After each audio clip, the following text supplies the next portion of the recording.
En général, j'ai écouté avec effarement votre intervention au 107e Congrès des maires de France. En entendant vos propos, j'ai ressenti quelque chose que je n'aurais jamais imaginé éprouver un jour envers un chef militaire français, du dégoût et de la honte. Honte de vous voir vous fourvoyer à ce point, vous qui représentez la totalité des armées. Honte de vous entendre demander aux élus d'accepter de perdre nos enfants. Honte de constater qu'un SEMA puisse tenir un discours qui n'a ni place ni légitimité, ni justification devant une assemblée civile. J'ai porté l'uniforme pendant 22 ans, et jamais, au grand jamais, je n'aurais imaginé qu'un jour, un haut gradé avec la fonction qui est la vôtre, puisse se permettre un tel dérapage. Mon général, une question simple avant tout. Que faisiez-vous au congrès des maires pour y tenir un discours de mobilisation guerrière? Qui vous a demandé d'appeler les Français à accepter de perdre leurs enfants dans une guerre dont personne n'a expliqué ni le sens, ni la légitimité, ni même la nécessité? Et au passage, venir expliquer que les Français manqueraient de force d'âme, c'est non seulement indigne, mais profondément déplacé. Parce que la force d'âme, mon général, nous l'avons, mais nous l'avons pour protéger nos enfants, pas pour les offrir.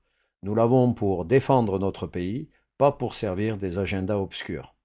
Depuis quand un SEMA, qui devrait être au service exclusif de la sécurité du territoire national, se permet-il d'exhorter les élus locaux à préparer psychologiquement la population à des sacrifices humains? Au nom de quoi? Pour quel agenda? Pour quelles opérations extérieures? Dans quel intérêt stratégique? Et au bénéfice de qui? Parce qu'appeler à la mort sans expliquer la mission, c'est une faute. Et culpabiliser les Français sur leur prétendu manque de courage, c'est une double faute.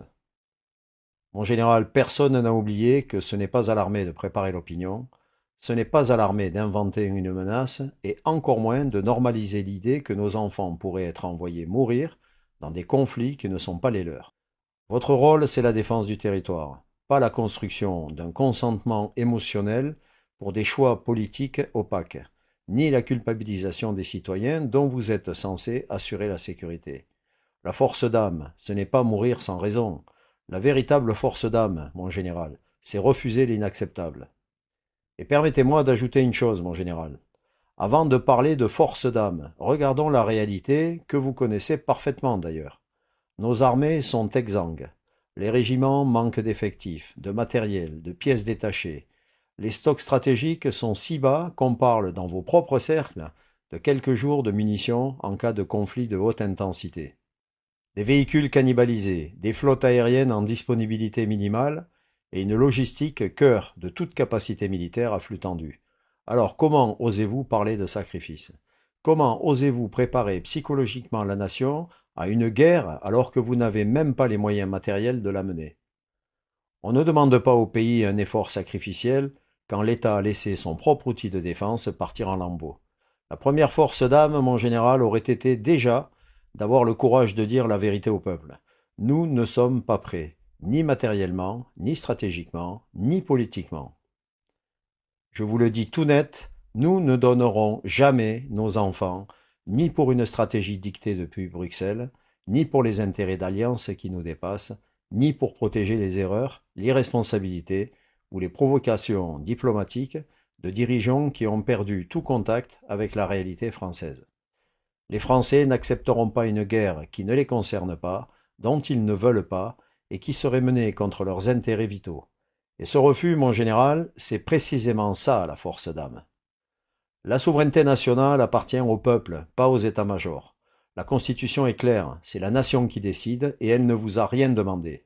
Alors avant de venir nous expliquer que nos enfants devraient être prêts à mourir, commencez par répondre à cette seule question: pourquoi, pour qui et dans quel but devrions-nous nous sacrifier? À ce que je sache, la Russie n'a jamais menacé de faire la guerre à la France. Jamais. Ce narratif n'est qu'un écran de fumée. Vous nous pensez suffisamment idiots de croire que la Russie veut nous annexer, alors que nous savons qu'une guerre avec la Russie serait le prétexte idéal pour votre chef et son amie l'impératrice proclamée von der Leyen d'effacer leurs exactions et penser éviter de rendre des comptes devant leur peuple.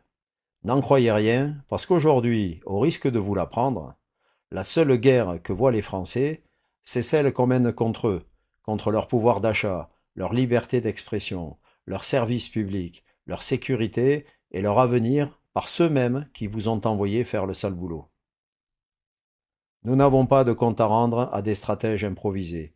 Nous n'en avons à rendre qu'à nos enfants. Et eux, nous les sacrifierons ni pour un mythe, ni pour un agenda étranger, ni pour sauver des institutions qui s'effondrent de l'intérieur. La force d'âme, mon général, c'est de tenir debout quand tout vacille. Et aujourd'hui, tenir debout, c'est refuser de mourir pour des causes qui ne sont pas les nôtres. Et permettez-moi, mon général, de conclure sur une vérité que beaucoup voient, même si personne ne le dit ouvertement. Au vu de l'état réel de nos armées, affaiblies, sous-équipées, sous-dotées, incapables de tenir plus que quelques jours dans un conflit de haute intensité, un discours comme celui que vous avez prononcé ne peut pas être un discours opérationnel. C'est pas possible. Il ne peut pas être l'annonce d'une réalité militaire.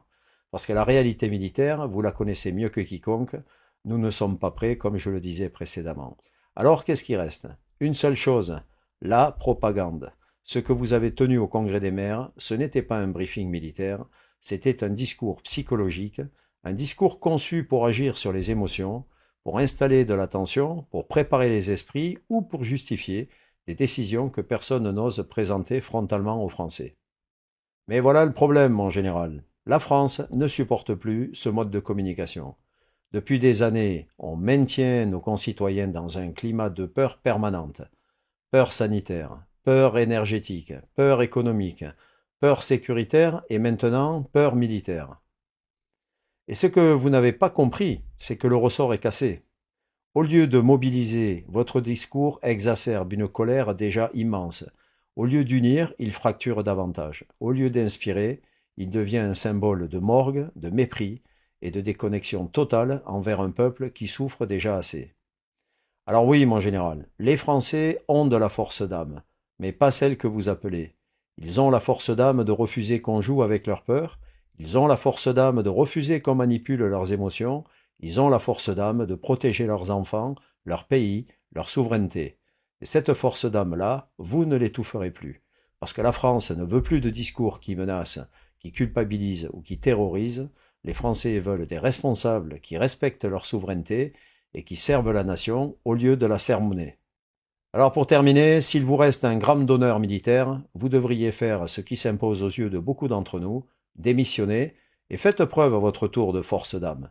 La France mérite des chefs, pas des illusions.